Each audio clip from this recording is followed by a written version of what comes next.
Politiciens véreux, fonctionnaires corrompus, promoteurs immobiliers voyous, justice passive.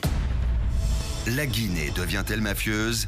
Les grandes gueules d'Adafo Média ne lavent pas plus blanc, mais vous permettent de défendre votre pays en vous informant. Avec les grandes gueules d'Adafo Média, dénoncez les turpitudes, nous garantissons le secret des sources. Envoyez vos documents à espacefmguinée.info, rubrique Contact. Les grandes gueules d'Adafo Média ou le socle de la liberté d'expression en Guinée. Bien, merci de regarder à la télévision, vous qui êtes du côté de Dalaba centre, mais aussi du côté de Mamou, hein, Mamou, la ville Carrefour, la ville de mon cher ami Talibi Bari.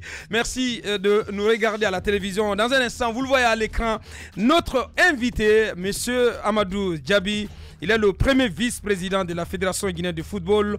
On le rappelle, depuis ce matin, le Sili national vers un nouveau départ. C'est du moins ce qu'espèrent les dirigeants actuels du football guinéen avec l'arrivée prochaine des footballeurs originaires de la Guinée qui hésitaient encore à rejoindre la sélection nationale. Et il faut dire donc une demi-douzaine de binationaux ont pris l'engagement récemment de défendre désormais les couleurs guinéennes. Une perspective qui intervient dans un contexte de lutte tous azimuts contre les antivaleurs qui ont longtemps plombé le football guinéen, mais aussi de relance de la pratique du football par la base. Notre invité ce matin, M. Amadou Djabi, premier vice-président de la FEG du foot. Quel bilan peut-on mettre à l'actif de l'actuel comité exécutif de la FEG du foot dirigé par M. Mamadou Antonio Soare? On sait que récemment, l'assemblée annuelle ordinaire s'est tenue du côté de Kindia. On va y revenir. Quelle perspective pour le retour au devant de la scène africaine du football guinéen? On pose toutes ces questions à notre invité qui s'est déjà installé dans ce studio. Bien, M. Amadou Djabi, bonjour. Bonjour à vous. Merci de répondre à nos questions. Bonjour. Bien. Première question, M. Amadou Djabi. Sur le cas des binationaux, parce qu'on vous a eu au téléphone depuis la France récemment, il y a eu la polémique sur Abdoulaye Touré de Nantes qui a démenti après que ce que vous aurez confié à un journal, à un média en ligne du Sénégal. Et finalement, vous avez continué donc votre offensive vers d'autres joueurs. Quels sont les acquis à date? Quels sont ces binationaux qui ont déjà pris l'engagement de rejoindre la sélection? D'abord, merci de m'avoir donné l'opportunité de m'exprimer à la radio Espace FM. Je dirais que d'abord, je souhaite le bon début du Ramadan à tous les fidèles musulmans de notre pays. Merci. Je dirais que d'abord, le programme du président Antonio Soare, nous travaillons sur la feuille des routes. Notre feuille des routes était claire que le président Antonio Soare a mis en place pour nous permettre vraiment, enfin, de réorganiser notre, d'abord, structure. Il fallait d'abord organiser la structure. La structure, on n'a pas trouvé du tout, il n'y avait pas de structure mise vraiment en place. Des commissions, on a essayé de mettre des commissions en place, ainsi de suite. Et puis après, il fallait maintenant nommer un entraîneur digne de son nom qui pourra éventuellement organiser notre équipe. Alors, donc, cet entraîneur a été nommé. C'est suite à ça que cet entraîneur a travaillé. Paul Pitt a travaillé. Nous a sorti une liste de joueurs. Et c'est comme ça qu'il nous a demandé maintenant d'aller vers les binationaux pour aller les convaincre. Donc, avec le président Antonio Soare, nous sommes partis. Ce besoin procède de quoi? Parce que Paul Pitt, il a fait le constat que l'effectif qu'il avait sous la main ne faisait pas le poids, parce qu'il a perdu son premier match quand même face à la petite Mauritanie. Est-ce que le salut de notre équipe nationale réside dans le recrutement des binationaux? Oui, bien sûr. Moi, aujourd'hui, c'est-à-dire que Paul Pitt, quand il est arrivé, d'abord, il a pris les contacts avec l'équipe, parce qu'il venait d'arriver. Donc, vous ne pouvez pas demander à un entraîneur de faire des résultats le lendemain pendant qu'il ne connaît pas... le micro, il y a des auditeurs qui demandent que vous parliez dans le micro. Pendant qu'il ne connaît pas du tout le... Mais en même temps, vous ne pouvez pas nous dire que les binationaux, c'est la panacée quand même, M. Djabi. Bien, il faut qu'on le réveille un peu, monsieur le vice-président. Il dort dans ce studio. Oui, non, mais binationaux, ce n'est pas la panacée. Moussa, ce qu'il faut dire, non, mais c'est que le football, on contrôle la balle. Monsieur Amadou Djabi, je sais, mais c'est le football. On parle de football. Monsieur Djabi, non. Vous permettez qu'on vous pose des questions. On parle de football. Vous êtes un commissaire de la police? Mais on parle de football. Attendez, non, si s'il vous plaît. Non, si vous étiez... Je réponds. Non, les grandes gueules. Bien. On vous pose des questions. Monsieur Aboubacar, je vous réponds. Bien. Je vous dis que l'entraîneur de l'équipe nationale a pris contact avec l'équipe guinéenne à Mauritanie parce que c'était tout à fait normal qu'il fasse connaissance avec l'équipe. Quand tu l'as connu maintenant l'équipe, après la défaite, il a eu l'idée de savoir qu'est-ce qu'il faut faire à ce moment. C'est suite à ça maintenant qu'il cherche aujourd'hui à renforcer son équipe. Et donc c'est suite à la défaite contre la Mauritanie qu'il a fait le constat. Non mais c'est important. Oui. Mais il ne peut pas dire, de but en blanc. Non, on va se comprendre. Il ne peut pas affirmer de but en blanc que non, il a un besoin de renforcement de l'équipe. Si l'effectif qu'il a amené du côté de Nouakchott n'avait pas fait chou blanc, n'avait pas échoué face à la petite Mauritanie quand même, qui n'est pas à ses côtés. Non mais la Mauritanie n'est pas à ses côtés quand même dans le classement FIFA comparé à la Guinée. Je vous explique et je vous dis, je vous confirme ici que l'entraîneur venait d'être nommé et que l'entraîneur devait prendre contact avec le joueur et il ne connaissait pas l'équipe guinéenne. Et une fois qu'il est arrivé, il fallait connaître les joueurs. Il a pris contact, nous avons fait un premier faux pas et il a reçu maintenant, il a compris qu'il fallait maintenant renforcer l'équipe. Renforcer l'équipe, c'est quoi? Il a regardé, il a vu. C'est ce qui fait qu'aujourd'hui, que l'entraîneur a sorti une liste pour pouvoir voir les joueurs qui jouent. On ne peut pas faire venir quand même les joueurs qui ne jouent pas. Il faut faire venir les joueurs qui jouent dans des championnats. C'est ce que l'entraîneur aujourd'hui a fait.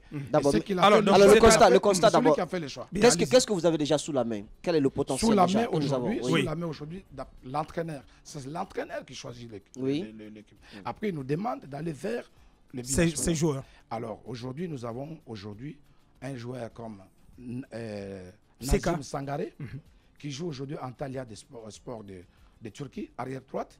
Nous avons aujourd'hui un joueur comme Seka de Strasbourg. Non, je n'arrive pas là-bas d'abord. Bien. Allons doucement.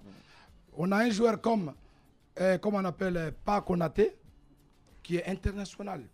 Je dirais avant, il était suédois, il jouait pour la Suède parce que c'est un joueur qui a joué 18 matchs dans les compétitions inférieures et en même temps dans l'équipe A de la Suède, mais pas officiel, le match amical. Donc aujourd'hui, il a choisi la Guinée, arrière-gauche, qui joue à Spal de l'Italie, première division. Aujourd'hui, nous avons un joueur comme Seka qui joue en première division en France avec Strasbourg, défenseur central qui arrive. Aujourd'hui, nous avons Cissé qui était l'ancien joueur de Standard de Liège, aujourd'hui qui est à Fulham. Les grandes gueules. Alors aujourd'hui, nous avons un joueur comme le gardien de but comme Ali Keta qui joue en Suède, qui a joué l'Europa League tout récemment contre l'Arsenal. Et puis nous avons un gardien de but. Le deuxième gardien de but que nous avons, il y a Ibrahim Koné. Et puis, vous connaissez tous la nouvelle que tous les peuples de Guinée attendaient. C'est le Matador Diawara. Bien. C'est le Matador Diawara. Ouais. Donc, Diawara, comment vous avez fait? Parce que Diawara, ce n'était pas gagné d'avance. Il y avait beaucoup d'incertitudes autour de ce nom. Et il joue dans un grand club à Naples, en première division italienne. Vous étiez allé sur place. Comment ça s'est passé? Comment vous avez réussi à le convaincre? Qu'est-ce qui a joué? Qu'est-ce qui a pesé? D'abord, Diawara n'a jamais dit qu'il ne jouait pas pour la Guinée. Ça, c'est les gens qui ont parlé comme ça. Diawara venait d'arriver en Italie. Il fallait lui donner le temps de s'intégrer, le temps aussi de s'affirmer, de se confirmer. Il faut rappeler que Diawara, lui, n'est pas binational. Il n'est pas binational, il est guinéen. À 100%. Il fallait lui donner le temps d'abord de s'affirmer, de confirmer son poste aussi. Alors, ce qui fait que le moment est arrivé. Maintenant, il a trouvé qu'il y a des dirigeants corrects, des dirigeants qui veulent aller faire avancer les choses et il a accepté pour venir jouer pour la Guinée. Bien, allez-y Moussaïrou. Il avait commencé à poser une question, il l'a d'ailleurs posée, mais M. Diaby n'a pas répondu, ou bien plutôt il a dit oui. Moi, la question que je voudrais poser, est-ce que vous pensez que le salut viendrait de ces binationaux? Est-ce que c'est eux qui vont venir faire en sorte que l'équipe nationale se réaffirme aujourd'hui? Parce que le Guinéen attend ne serait-ce que le Sili puisse quand même participer à une CAN et pousser un peu. Parce que ça fait des années qu'on ne participe pas à la CAN. Est-ce que vous pensez que le salut vient de ces binationaux ou bien il faut plutôt renforcer la formation ici à la base, notamment avec la création d'académies de foot, de centres de formation? Vous misez beaucoup sur ces binationaux. Je pense que vous devez comprendre que c'est un programme que nous avons mis en place.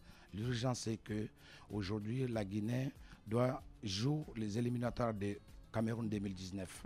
Il faut se qualifier. Il faut absolument se qualifier. Donc, les binationaux, c'est des Guinéens. on est allé le chercher pour pouvoir renforcer l'équipe. Il y a d'autres Guinéens qui sont là. Il y a aussi des joueurs locaux qui sont là parce qu'on parle de l'équipe nationale. On ne parle pas d'un individu. Donc ces Guinéens qui sont à l'étranger doivent venir renforcer l'équipe. Je vous assure qu'aujourd'hui, le travail qu'on est en train de faire, il faut la patience. La patience, pourquoi? Parce qu'on ne peut pas construire une équipe en 2 mois, 3 mois. Il faut de la patience. Je crois qu'on fera des résultats. Parce que les joueurs qui arrivent, ils viennent pour renforcer l'équipe, pour qu'on aille un peu plus. On les verra quand? On les verra quand on a un regroupement aux côtés du Maroc. Ces joueurs, certes, viennent pour renforcer l'équipe, mais il y a déjà du potentiel en place. Il y a déjà une équipe que l'on connaît avec les Ibrahima Traoré et autres qui sont venus d'ailleurs. Naby Keita. Est-ce que vous ne craignez pas que de par cette façon d'annoncer ces nouveaux venus-là, vous fassiez de la frustration? Parce que, pas du tout. Écoutez, lorsque vous citiez tout à l'heure les joueurs, je riais parce que beaucoup de Guinéens ont envie d'entendre des noms de stars, parce que, à mon avis, les joueurs cités, beaucoup parmi eux, certes, ils jouent en première division, mais beaucoup de Guinéens ne les connaissent pas du tout, à part Diawara peut-être à Naples. Beaucoup attendaient de voir Bouna Sarr en Guinée, par exemple. Il a fait son choix. Ben, écoutez, Bouna n'a pas encore fait le choix. Bouna a été très clair, il dit que si la France l'appelle, il partira. Sa tête, c'est la France. On est d'accord? Bon, maintenant, on ne va pas polémiquer sur un joueur qui a la tête, pour l'instant, ailleurs. Vous me parlez aujourd'hui des stars. Qu'est-ce que vous appelez des stars? La Guinée, aujourd'hui, a des joueurs. Aujourd'hui, au niveau de première division, Ligue 2, un peu partout. On essaie aujourd'hui de faire venir ces joueurs-là pour venir... Pour faire un savant mélange. Un mélange. Quand je parle de stars, ce sont des joueurs connus, reconnus. Mais si le pays n'en a pas, où est-ce que tu veux aller les chercher? Vous me dites que on ne craigne pas assez que... On ne va pas créer de nouveaux joueurs. Je vous assure que Naby Keita Deko, Ibrahima Traoré, tout le monde, ils saluent l'arrivée de nouveaux joueurs. Et ils ont tous envoyé félicitations, ils sont très contents. Les grandes gueules. Vraiment, oui, on a une très belle équipe, qu'on aille plus loin. Amadou Diaby, à quel prix nous avons déniché tout ce beau monde? À quel prix? Quels sont les critères, les négociations? Parle-nous un peu le secret des négociations. Conditions, oui. Vous savez que chacun de vous sait que j'étais d'abord agent des joueurs. Je n'ai pas brûlé les étapes dans ma vie. Donc je connais déjà qu'est-ce qu'un joueur de football veut. Qu'est-ce qu'un joueur de football aime entendre. Donc je crois qu'avec le président Antonio Soare, nous avons fait un travail extraordinaire parce qu'il faut faire comprendre aux joueurs guinéens d'abord qu'ils sont avant tout guinéens. Parce que quand ils sont dans leur stade, il y a 50 000 personnes. Mais quand ils viennent en équipe nationale, c'est des millions de personnes qui... Il y a une nationale qu'on chante pour eux. Donc il y a tout ça qu'on a expliqué. On imagine, M. Diaby, que tous ces arguments dont vous parlez ont été mis en avant vous par les anciens dirigeants du football qui ont fait les mêmes démarches. Mais comment vous avez réussi? Quel a été le déclic? Quelle a été la touche Amadou Diaby et Antonio Soare en face de ces joueurs? Les joueurs cherchaient des personnes crédibles. Donc c'est la crédibilité qui a fait la différence. Antonio Soare a la crédibilité. Les grandes gueules. Amadou Diaby a la crédibilité. Le membre du comité exécutif a la crédibilité. Donc les gars, ils voient, ils vous écoutent, ils écoutent ce qui se passe en Guinée. Donc ils savent qu'aujourd'hui, ils savent qu'il y a une nouvelle donne. Il y a une nouvelle dynamique qui est là et c'est pourquoi les gars ont accepté. Maintenant, moi je veux dire qu'aujourd'hui, ce sont des stars. Quand mon cher frère Antoine me dit que ce n'est pas des stars, quand tu as un joueur comme... Attendez Antoine. Un joueur comme... Seka Ernest qui joue à Strasbourg, première division. C'est du poids, c'est du poids à Strasbourg. Je ne le connais pas. Il joue avec Koné, le défenseur central de Burkina Faso. Vous ne connaissez pas. Vous ne connaissez pas le football, Antoine. Malheureusement. Les gens connaissent. C'est ça le problème. Bien, on va progresser. On va parler de la FEGIFOOT. Bien, on va parler de la FEGIFOOT, des actions du nouveau comité exécutif. Allez-y, Antoine. Je voulais parler de la FEGIFOOT. Certes, de nouveaux joueurs viennent. Ils vont peut-être changer la façon de jouer de l'équipe nationale. Il y a aussi le cas de l'entraîneur qui est tout nouveau. Est-ce qu'au sein de la Fédération guinéenne de football, enfin, on a lavé le linge sale? Est-ce que tout va pour le mieux? Par exemple, le linge sale, c'était quoi? C'était d'abord... Est-ce que la page Super V est tournée? Pour nous, c'est fini, la page est tournée pour nous. Parce que nous, aujourd'hui... Dans le micro, toujours. Ce que nous faisons aujourd'hui, c'est avancer, faire avancer la Guinée. Vous pensez que, franchement, la Guinée est au-dessus. La Fédération est au-dessus de tout le monde. Moi, je pense que franchement, on a bien lu le courrier de comment il s'appelle, Boba Sampil par rapport au dysfonctionnement au sein de la Fédération guinéenne de football. Un courrier assez bien écrit, ma foi, où il détaille tous les dysfonctionnements au sein de la Fédération guinéenne de football. Est-ce que vous avez pris le temps d'étudier tous ces points-là, Amadou Diaby? Ajoutez à cela le fait que Bouba Sampil, dont il parle, ne s'est pas rendu à Kidé, il a boycotté l'Assemblée ordinaire. Il y a aussi le cas de KPC, qui est un vice-président. Tout n'est pas rose. Pourquoi? Comment vous expliquez leur absence à Kindia? Bon, je pense qu'il faut beaucoup apprendre le football. Parlez dans le micro. J'ai l'impression que, bon, peut-être, je comprends, vous ne connaissez pas, je dois vous apprendre aujourd'hui. Non, mais ce qu'on dit à Amadou Diaby, c'est trop clair. Amadou Diaby, on n'a pas besoin d'aller dans une académie pour vous dire que Bouba Sampil et KPC n'ont pas été à Kindia. Est-ce qu'il faut étudier le football pour ça? Quand même, Amadou Diaby. Je vais vous dire. Ou bien vous pensez que ce sont des petits mécontents? Non, je vais vous dire que ça n'a rien à voir. Il y a l'Assemblée souveraine. L'Assemblée, c'est 65 membres statutaires qui viennent pour l'Assemblée. À partir du moment où l'Assemblée, sur 65, il y a eu 62, le quorum atteint, que l'absence d'Amadou Diaby. C'est trop facile. C'est trop facile. C'est trop facile. C'est pas le même poids. C'est un poids. KPC s'est fait représenter par son club. Attention, monsieur. Le club Afia était là. Bien. Attention, le seul club qui n'était pas là, c'est l'Ascaloum. KPC s'est fait représenter. KPC est le deuxième vice-président de la Fédération guinéenne. Exactement. Il s'est fait représenter. Pourquoi n'est-il pas venu en personne? Écoutez, moi je vais vous dire une chose. Il peut avoir des empêchements professionnels. Mais à partir du moment il vous a dit quoi? À partir du moment il vous a dit quoi? Parce que vous travaillez ensemble. Nous apprenons qu'il y a un malaise. Il est votre. Il n'y a pas de malaise. Parce que du moment à partir, on est 15 membres de la Fédération guinéenne de football. À partir de, il y a un président, il y a un vice-président, il y a deuxième vice-président, troisième vice-président. Si la majorité est là, moi je pense qu'un seul. Maintenant, la question sur les griefs, de Bouba Sampil. Qu'est-ce que vous en dites? C'est l'Assemblée qui devait répondre. L'Assemblée a répondu.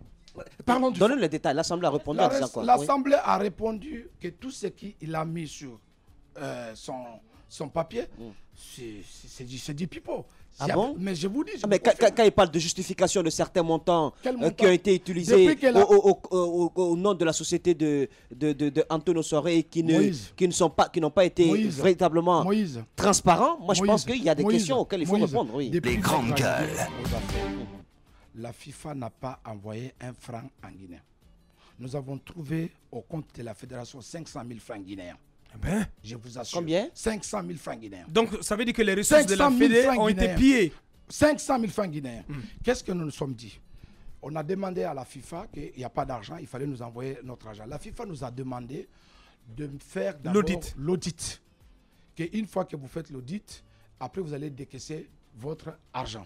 Mais en attendant, on a demandé à la FIFA, est-ce que nous pouvons emprunter de l'argent? Le comité exécutif, la FIFA nous a autorisé de... Parlez dans le micro, parce que ce que vous dites est très important. Nous avons emprunté de l'argent. Alors, la seule personne qui était aussi président de la fédération qui n'acceptera pas quand même que notre football tombe, Antonio Soare a accepté de nous emprunter de l'argent. Et cet argent, c'est comment? La Fédération guinéenne de football a écrit pour emprunter l'argent à des sociétés. GBM qui appartient à Antonio Soare. J'arrive. Combien? Donc cet argent a été emprunté. Ce n'est pas un montant où vous empruntez, vous dites par exemple 20 milliards, non. C'est-à-dire qu'il y a un programme qui est fait pour pouvoir mettre sur le budget de fonctionnement. Il y a, comme on appelle, le football amateur qu'il faut mettre en place. Combien partout? Il y a pas mal. On peut estimer à combien? Aujourd'hui? Aujourd'hui, je peux vous assurer qu'on peut aller dans les 8 milliards à peu près. Donc, c'est le 8 milliards de francs guinéens. La FEGIFOOT. Attendez, Antoine, on va ordonner le débat. Ça veut dire que la fédération ne reçoit pas de ressources du ministère? Au fait, la Guinée est le seul pays qui n'est pas subventionné par l'État, par le gouvernement. On n'est pas subventionné. La fédération guinéenne de football ne reçoit pas de subventions. Alors qu'est-ce qu'on fait du budget du ministère des Sports? Parce qu'on est quand même, il y a un ministère, il y a un ministère des Sports qui a un budget. Le ministère nous accompagne. Qu'est-ce que vous en savez? Quand il y a les équipes nationales, le ministère nous accompagne. Comme maintenant on a un regroupement, le ministère va nous accompagner jusqu'au bout. Mais vous dire que la fédération guinéenne de football reçoit les subventions. Mais il y a des lignes budgétaires normalement prévues pour chaque fédération. Bon, ça, franchement, je peux vous dire que je ne sais pas exactement. Bien. Parce que je ne suis pas du ministère. Bien, allez-y, Jacques. Voilà, parce qu'il y a quelque chose d'inquiétant quand même, parce que si vous nous faites entendre ici, vous avez demandé de l'argent au président de la Fédération guinéenne de football. À une société. À la société. De toutes les façons, qui appartient au président de la Fédération. Il ne faut pas faire d'amalgame. Non, mais c'est la société. Il n'y a pas d'amalgame, Aboubacar. Même si elle appartient. Non, la société n'est pas tombée du ciel. La société appartient à quelqu'un qui est président de la Fédération guinéenne de football. Mais la société, c'est une personnalité morale. Je vous donne un exemple. C'est une personnalité morale. Aboubacar, je vous donne un exemple. Bien. Ma question, je ne l'ai pas posée. Allez-y, oui. Est-ce que vous n'avez pas de crainte que la fédération soit une propriété du privé du président de la Fédération guinéenne de football? Parce que la fédération reste redevable à la société du président de la FEGIFOOT. Je vous réponds à cette question. Vous connaissez Amadou Diaby, vous pensez que franchement, quelqu'un peut prendre en otage la fédération tel que vous me connaissez? On ne sait pas. On ne sait pas trop. Je vais vous dire. Attendez, il va répondre. Je fais partie des personnes qui se sont levées ici, vents et marraines, devant vous tous pour vous dire qu'il y a dysfonctionnement. Le jour où il y aura dysfonctionnement à la Fédération guinéenne de football, je me lèverai avec les membres de la Fédération. La question de Jacques, elle est maintenant, pertinente. la question que je vous réponds, je vous donne un exemple tout de suite. Il y a un homme d'affaires sur place, que je vais taire son nom, qui vient de nous donner 2 bus sortis d'usine pour le Chili national, que je suis allé demander de nous aider. Il nous a offert 2 bus. Est-ce que cet homme doit faire? Parce que notre association, c'est tout à fait normal que quand on n'a pas la possibilité, on fait dans le micro toujours. Maintenant, moi qui vous parle, qui suis en face de vous, j'ai contribué financièrement aussi à la Fédération guinéenne de football.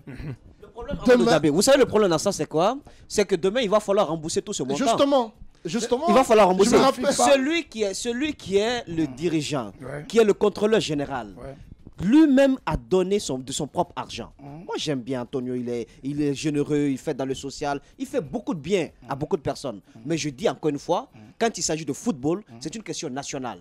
C'est pas quelqu'un qui doit prendre de ses poches, encore qu'il est le président de la Fédération de football. Les risques qui sont il y a un impératif, comment faire face aux besoins. S'il ne l'avait pas fait, ces questions liées à un certain doute de transparence autour du rapprochement des 2 montants, parce que c'est la question que Bouba Sampi a posée, les justificatifs liés à l'utilisation de ces montants. C'est la question qu'il a posée. Combien, vous parlez de 8 milliards, ça a été décaissé quand, comment ça a été utilisé et toutes les pièces comptables. Voilà des questions. Mais si c'est le gouvernement qui donnait, c'est l'État qui agissait, comme ça se passe partout dans le monde, il faut qu'on évite aussi d'appauvrir les gens. Antonio n'a pas pour rôle de prendre de son argent pour faire fonctionner la Fédération guinéenne de football. C'est pas normal. Mais que voulez-vous si l'État est absent? Mais il faut demander, c'est parce que ces mécènes-là prêtent le flanc. KPC prête le flanc, Antonio prête le flanc. Bien. Je suis tellement d'accord avec lui que normalement, ce n'est pas Antonio qui devait le faire. Oui. Mais s'il n'arrive pas aussi à le faire, la Fédération devait rester comment? Comme ça, sans travailler. La FIFA est très claire. Vous ne pouvez pas faire quelque chose sans la FIFA. Vous posez la question à la FIFA. Bien, on va progresser, Monsieur Diaby, on va progresser. La FIFA vous autorise. Bien, on va progresser. La FIFA vous a demandé de faire un audit dans l'espoir donc d'avoir de l'argent, des ressources. L'audit a été fait, des mises en cause. Certains ont fait la prison, ensuite ils ont été libérés. Et parmi eux, il y a l'ancien président Super V donc qui n'a pas répondu à la justice. Quelles sont aujourd'hui les perspectives par rapport à ces dossiers? Écoutez, moi je pense que pour moi c'est page tournée. Pour moi à titre personnel, parce que je sais une chose que qu'est-ce que vous avez capitalisé par rapport à cet audit? Non, aujourd'hui l'audit est très clair. L'audit n'a pas été fait parce que c'était chasse à la sorcière. L'audit était fait pour savoir exactement qu'est-ce qu'on a trouvé. Vous voyez, vous parlez tout de suite de l'argent qu'on a trouvé. On n'a pas trouvé l'argent. On a trouvé que 500 000. Oui. Alors, est-ce que si on n'avait pas fait l'audit, on n'avait pas fait tout ça, on n'allait jamais savoir ce qui était clair. Et c'est la FIFA qui a demandé à ce qu'on fasse l'audit. Nous avons fait l'audit. Maintenant, c'est vrai qu'on est allé en justice. On n'est pas allé en justice de nous-mêmes. La FIFA a demandé à ce qu'on aille en justice parce que c'est pénal. Bien. Maintenant, est-ce qu'aujourd'hui, quand il y a détournement, c'est pénal. Aujourd'hui, donc, voilà, après donc, si vous voulez bien cet audit, est-ce que vous avez maintenant droit à l'argent de la FIFA? Rassurez-nous. Je vous confirme qu'avec la dernière fois, la FIFA a envoyé un émissaire il y a 3 mois. Elad Diop, qui est représentant permanent de la FIFA au Sénégal, qui est venu travailler encore avec les auditeurs. pour permettre vraiment au FEGIFOOT de décaisser son argent. Je crois qu'ils vont statuer avec le comité d'audit au sein de la FIFA. Au sein de la FIFA, les 3. Et puis après, ils vont nous confirmer si on peut décaisser notre argent. Il y a une question d'un journaliste sportif que je veux poser rapidement au vice-président Amadou Diaby. Est-ce que M. KPC a été contacté par le bureau de la FEGIFOOT par rapport au choix des commissions à la FEGIFOOT, mais aussi par rapport au contrat signé avec Macron? Tout ce que nous faisons aujourd'hui, c'est avec les comités exécutifs. Nous avons des réunions, nous envoyons Est-ce qu'il a été contacté? S'il vous plaît, laisse-moi vous répondre, s'il vous plaît. S'il vous plaît. Oui, allez-y.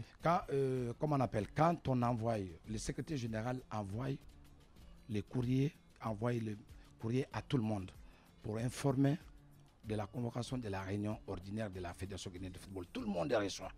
Maintenant, chacun est libre de se présenter comme il n'est pas se présenter s'il n'a pas le temps. Donc, il les reçoit. S'il n'est pas venu, c'est que peut-être qu'il est occupé. Pour nous, tout est consulté. Tout le monde a été consulté sans problème. KPC même, il est dans la commission d'urgence de la Fédération guinéenne de football.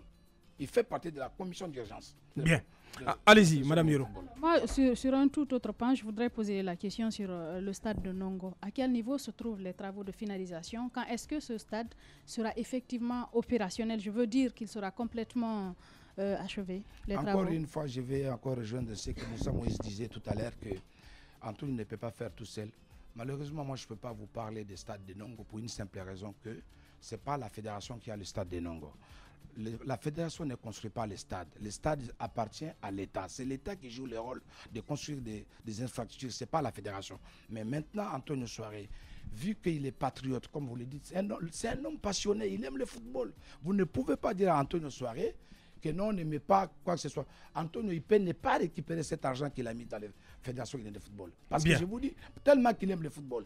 Alors maintenant, je vous dis que le stade de Nongo, c'est lui qui a un contrat de stade de Nongo pour permettre à ce que ce stade-là, enfin, les travaux sont en cours. Je sais que lui-même, personnellement, il m'a dit, il était très content de me dire que d'ici mois de septembre, on pense qu'on peut jouer. Bien. Je voudrais faire réagir à ce courrier qui est tombé hier de Salif Camara Super V, adressé à M. Mamadou Antonio Souaré, en objet règlement facture dette. Monsieur, et je lis un passage, je vous serai reconnaissant de me régler la facture du bus du Sili national que la fédération me reste devoir. Un courrier daté du 29 mars 2017 réclamant la facture définitive à M. Ibrahima Blasco Bari. Alors, secrétaire général dont je vous tiens copie est accusé.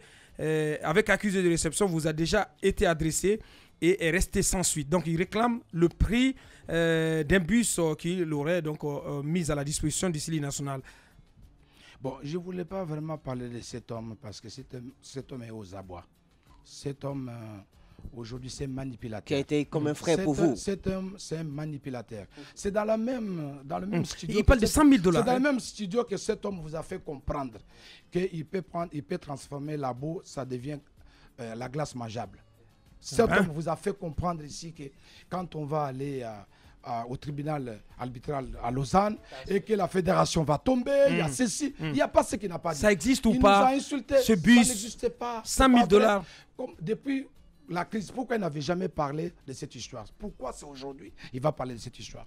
Cher ami, est-ce que franchement vous vous rendez compte de ce qu'il... Au fait, le monsieur il est aux abois, il est à Paris, il ne peut pas sortir, il est quelque part, il cherche à rentrer, qu'il rentre, qu'il vienne répondre quel est le sort qui lui est réservé? Qu'il vienne, pour l'instant il est présumé innocent. Les grandes gueules. Il rentre dans son pays, personne ne le bloque, il rentre, il vient répondre à la justice.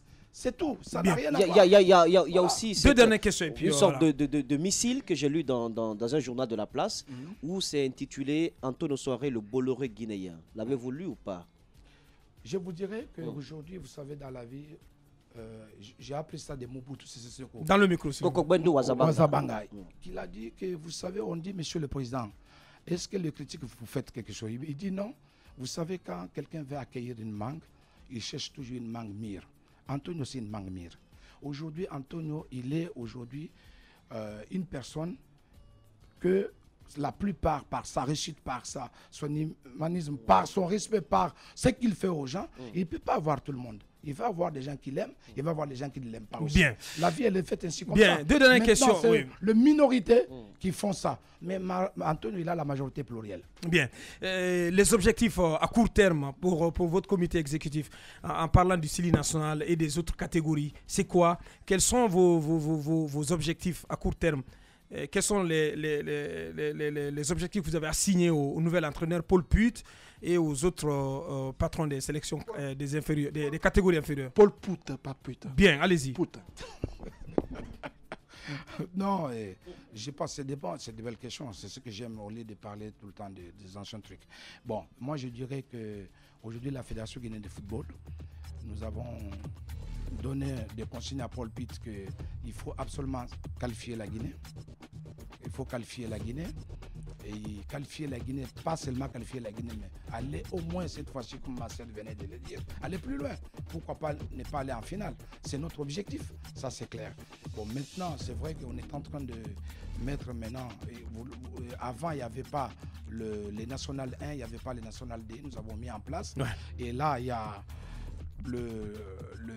comment on appelle, le National 1 qui va démarrer, qui a déjà démarré, qui a déjà fait le match, le championnat aller. Bon, maintenant ils vont jouer aussi les retours. Il y aura aussi le National D. Il y a donc les ligues amateurs, tout est mis en place. Et côté des Kindia, vous avez vu qu'on a mis des commissions qui manquaient dans notre statut. Comme la commission d'éthique. La commission d'éthique, c'est mis en place parce que la Guinée a toujours évolué sans ces commissions. Bien. Donc nous avons dit il faut mettre ces commissions en place. Et je crois que l'Assemblée a acclamé à 100%. Donc l'Assemblée est souveraine. Donc nous sommes soutenus aujourd'hui par les membres statutaires de notre pays parce qu'un seul individu ne pourrait rien faire. Voilà. Comment vous jugez le championnat de cette année qui s'achève, mais avec quand même quelques grincements dedans, les clubs qui n'auraient pas reçu toute la subvention, vous qui êtes à la tête de la fédération, comment vous jugez cet état de fait? Écoutez, je viens juste de rentrer à peine de mon voyage parce que vous savez que j'ai beaucoup plus resté longtemps de l'autre côté. Le vendredi, on a la réunion des comités exécutifs, donc je saurai beaucoup plus sur cette question. Amadou Djabi, premier vice-président de la Fédération guinéenne de football, il était notre invité. Ça n'est pratiquement terminé pour aujourd'hui, sauf si vous avez peut-être un dernier mot à l'endroit de l'ensemble de la famille sportive. Je voulais tout simplement remercier le membre statutaire de notre football, de la confiance, respect qu'ils ont à travers le président Antonio Soiré et le membre du comité exécutif, de leur dire chapeau de ce qu'ils ont fait, la réponse qu'ils ont répondu aux détracteurs, la réponse qu'ils ont répondu à ceux qui ne veulent pas que le football avance. Je crois que les membres statutaires ont répondu et je crois que nous sommes contents d'eux. Ils peuvent compter sur la Fédération guinéenne de football. Bien. Et à très bientôt. Voilà qui est dit.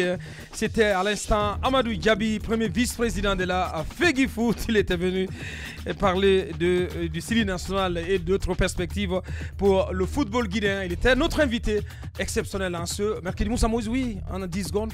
Demain, nous allons évoquer un sujet lié à des investisseurs indiens qui sont rentrés en Guinée pour amener du riz sur le marché local. Mais malgré des décisions de justice liées au conflit qu'ils ont eu avec un opérateur économique de la place du nom de Nabé, il y a des forces qui sont mises en œuvre pour ne pas respecter une décision de justice. Donc on ne peut même pas appliquer une décision de justice ici. On fait appel à un réseau de copains pour pouvoir empêcher l'exécution de cette décision de justice. Demain, on donnera plus de détails. Il s'agit de l'opérateur économique Nabé qui serait derrière toute cette histoire et le commerçant... Nabé en où? Nabé, bon, il paraît qu'il a été candidat récemment de la chambre de commerce. Donc, Nabé demain, on donne les détails. Grand déballage donc à suivre sur ce dossier avec Moussa Moïse dans cette émission. Merci à notre invité Amadou Djabi, merci à tous les animateurs. On se retrouve demain dès 9h avec l'équipe B pour la dernière représentation de la semaine. Merci de l'attention où que vous avez regardé à la télévision. À demain à 9h. Au revoir. Les dirigeants africains, les dirigeants sont comme ça. Les grandes gueules.